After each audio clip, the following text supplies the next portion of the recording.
Bienvenue sur autojournal.fr. Nous sommes ici à Rüsselsheim, à côté de Francfort, terre d'Opel depuis 120 ans.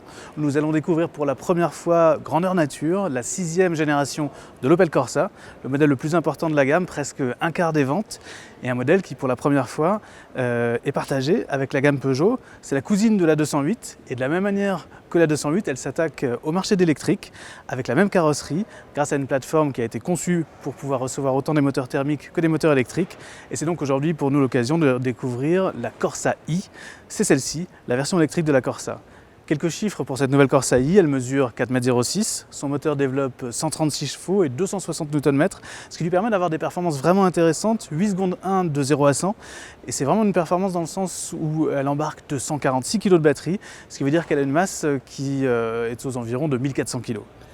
Les batteries sont parfaitement intégrées sous les sièges arrière et sous les sièges avant. C'est tout l'intérêt d'avoir cette plateforme spécifique. Donc ça n'empiète absolument pas sur l'habitabilité de l'auto et sur son volume de coffre bien sûr.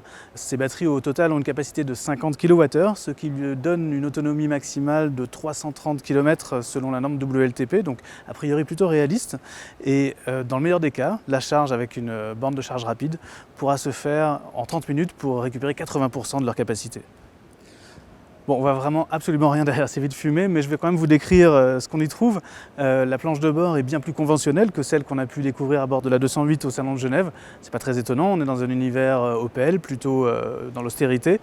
Malgré tout très moderne, avec une instrumentation complètement digitale en haut de gamme, un grand écran de 10 pouces avec toute la connectivité qu'on peut imaginer aujourd'hui.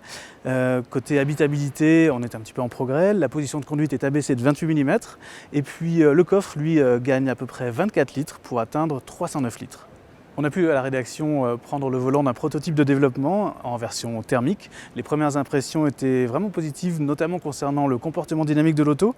Alors ça donne envie d'essayer la version définitive. Elle sera lancée d'ici la fin de l'année en version thermique et pour cette version électrique début 2020 qu'on attend à un prix autour de 30 000 €.